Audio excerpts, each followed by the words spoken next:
All right, so what I'm going to do is insert a free equity, free cash flow to equity 20-minute video from someone else, and then I'll do a part four with the rest of these slides. I just wanted you to see this. I think it's really, really good if it uploads.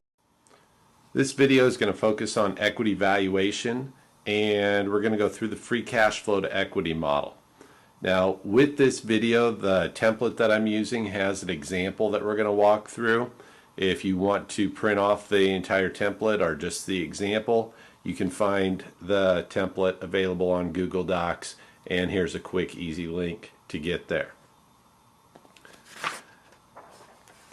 Now, typically in introductory to finance classes, when the idea of stock valuation is introduced, we start out with dividend discount models.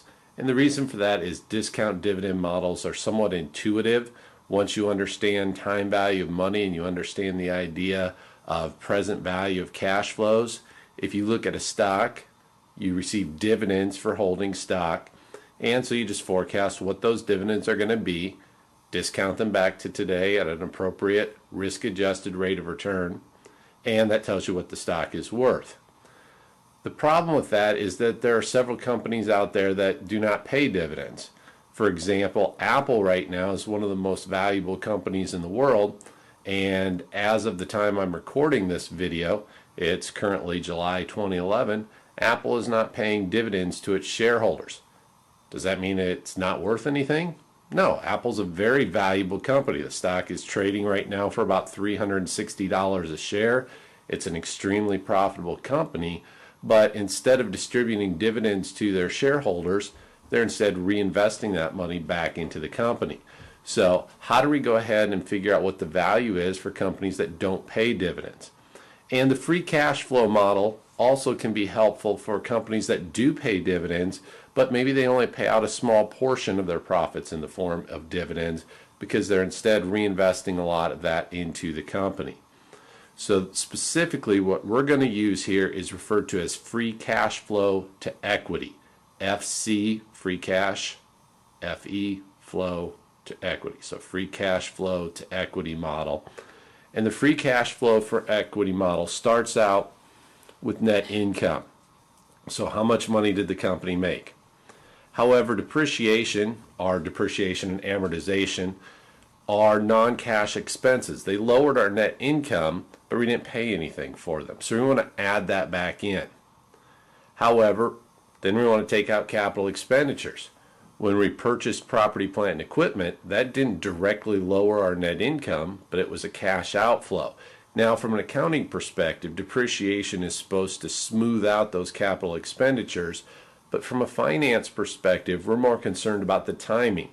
We want to capture when that money was spent, so we want to capture the capital expenditures and take back out the depreciation.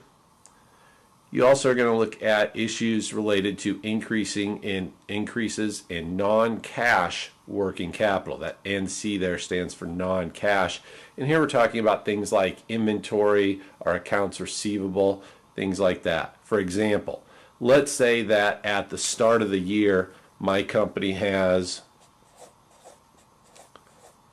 $100,000 in accounts receivable. At the end of the year, I have $150,000 in accounts receivable.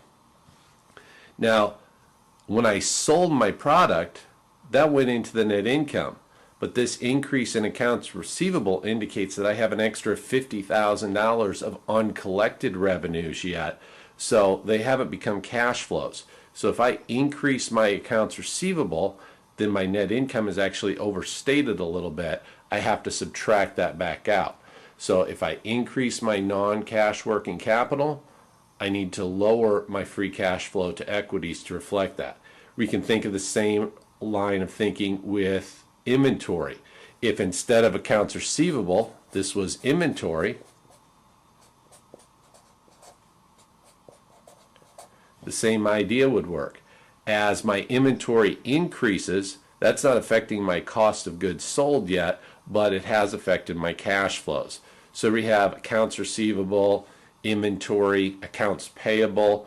Accounts payable works the opposite way. As accounts payable goes up, that actually lowers our, or as accounts payable goes up, that actually increases our cash flows, because the accounts payable reflects stuff that we've accumulated but we haven't paid for yet.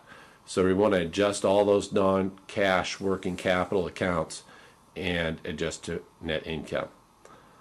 Finally, we want to look at debt. And there are two areas of debt we're going to look at here. New debt issued. If I as a company issue new debt, that's money available to shareholders. If I pay off debt, that's money that's got to be covered. Now, you might say, well, let's just issue a whole bunch of new debt, and that's a bunch of extra cash flow to equity. But as we do that, that debt eventually is going to have to be repaid, so it's going to show back up here as debt paid.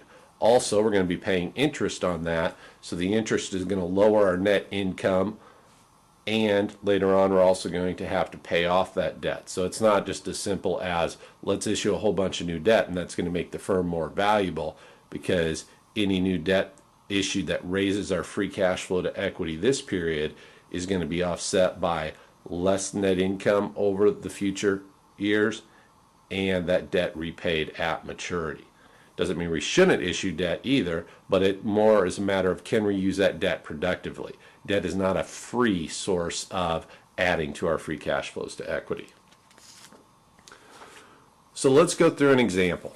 And this is the example that you might want to print the template off for, so you can always have it handy. If I was going to do this assignment in class, I would start out by setting up some forecasts. Our company has 500,000 shares of stock outstanding. We estimate that the stock has a beta of 1.3, constant growth after year 4 of 5%. We're going to use a non-constant or supernormal growth model. And then for each year, for the first 4 years, because our constant growth is after year 4, so we have to forecast out each of the first 4 years. We start with our net income. Depreciation, and the depreciation, you can pick that up off of the statement of cash flows. Capital expenditures, again, you can get that off of the statement of cash flows. Increases in non-cash working capital, again, that's going to be information provided on the statement of cash flows. And then any new debt issued or debt repaid, again, statement of cash flows. This information is going to be found in cash flow from operating activities. This will also be part of cash flow from operating activities. So let's just put an O there for operating activities. The capital expenditures will be cash flow from investing activities. And the new debt and debt paid will be cash flows from financing activities. Now, unfortunately, what you're going to find in the statement of cash flows is those are past data. What we need to do is project forward. So in a real life scenario, it doesn't really matter what these were in the previous years. We can use that previous year's data to kind of get a baseline, but we've got to project what's going to happen going forward. So all of these are forecasts, not just past data. And then finally, we have the expected market return of 10% and the risk-free rate of 4%. The expected market return, risk-free rate, and beta are going to be used in order to get our required return that we're going to use to discount these cash flows out. But that's our starting point. That's our example. We've got all our forecasts set up. So now we want to start working through and figuring out what this company is worth. Step 1, we want to forecast the free cash flows to equity. Now, if we go back, remember our formula. We start with net income, add in depreciation. So our net income is $800,000. Let's add in depreciation.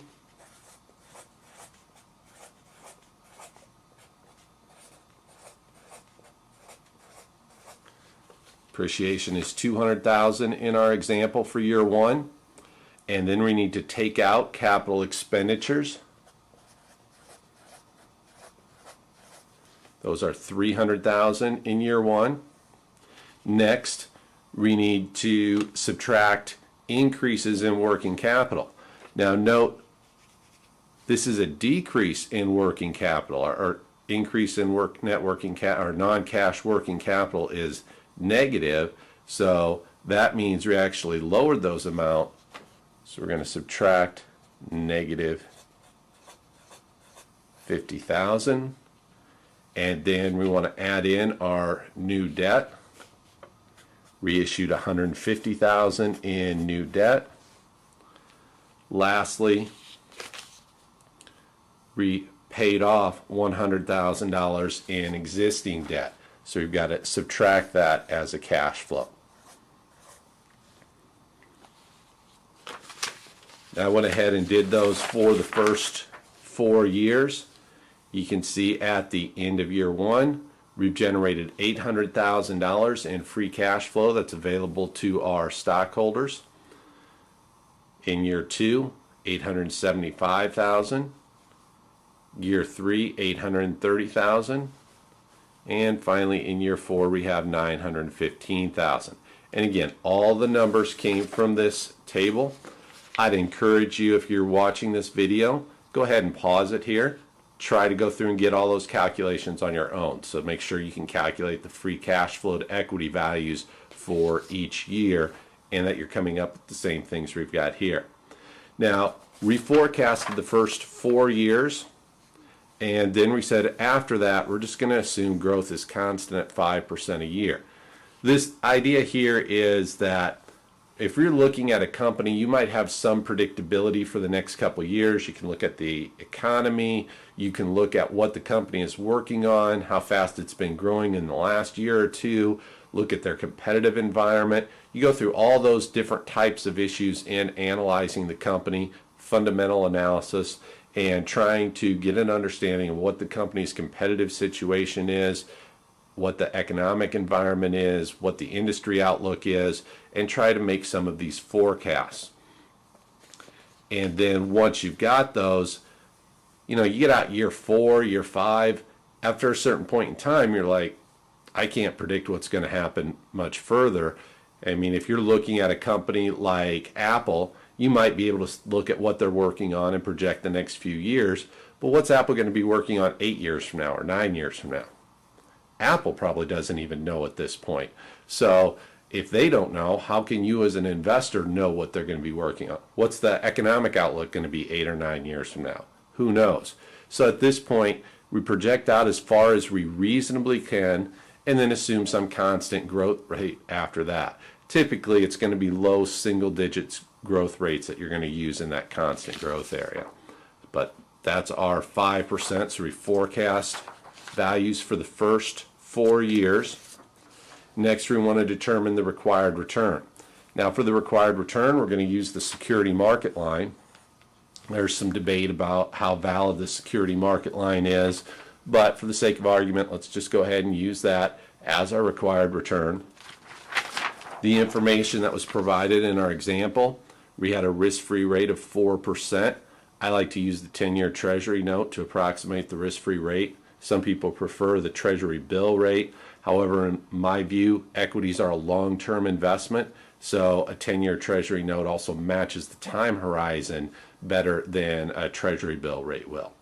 Expected return on the market is given at 10%, and beta is given at 1.30. Now, your expected market return in practice, you're going to have to kind of estimate what that is. It should always be greater than the risk-free rate because you're not going to make an investment in stocks if you think that you're earning less than the risk-free rate. And beta, you can either calculate that on your own from looking at historical data or look it up in a source like Yahoo Finance or Value Line or any other number of sources that will provide an estimate for beta. So once we have our data, we plug it into the security market line, risk-free rate plus beta times our risk premium. The risk premium is just the expected return on the market minus the risk-free rate. Go through the calculations, and we get a required return of 11.8%. Next thing we need to do is figure out what all the free cash flows are worth after we've done predicting. So we predicted the first 4 years, but the company doesn't stop and liquidate itself after 4 years. It keeps going. However, at that point, we had a constant growth rate, so we can use the constant growth formula. We just take the free cash flow to equity in year 5, divide by the required return minus the growth rate, and that's going to give us the value of the firm as of year 4. Note you're using the free cash flow estimate 1 year after the value. Whenever you use this constant growth model, you always plug in the dividend or free cash flow 1 year prior or 1 year after the value you're trying to solve. So free cash flow to equity in year 5 is just the free cash flow and equity in year 4 that we forecasted earlier times 1 plus the growth rate. Just a reminder, when we forecasted free cash flow to equity in year 4, we got $915,000. So we plug that in. Our constant growth rate is 5%. So our forecasted free cash flow to equity in year 5 is $960,750. Our required return we calculated in step 2, said that was 11.8%. Plug that in, 0.118. Our constant growth rate 5%. Solve for value, and we get $14,128,676. Now that's not the value today, that's the value in year 4. We want to figure out what this company is worth now, so we're going to have to go and discount these cash flows back. If you've got a cash or a financial calculator, you'll go to your cash flow worksheet or your NPV function and plug in your free cash flows to equity. We assume that year 0 is our starting point. Our first free cash flow to equity, our first cash flow is year 1. So we have $800,000 in year 1, $875,000, $830,000. Again, these are just the values that we came up with when we were forecasting. Remember the $800,000 in year 1, $875,000 in year 2, $830,000 in year 3. Now this is an area that sometimes gets a little confusing. Where did I get this $15,043,676? The answer for that comes from 2 places. One, our free cash flow to equity in year 4 was $915,000. Our value in year 4 was $14,128,000. Since those were both year 4 cash flows, we've got to add them together.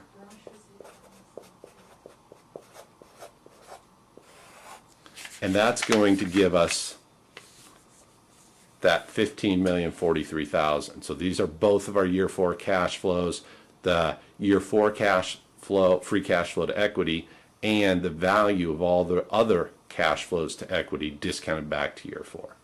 Our discount rate is 11.8%. Solve for net present value. We get the value of the firm, or the value of the firm's equity, at $11,638,683. Once we do that, the last step is just to convert it to a per share value. In our example, we said the number of shares outstanding is 500,000. So we just take the value of the firm's equity divided by the number of shares outstanding, and that gives us a value of $23.28.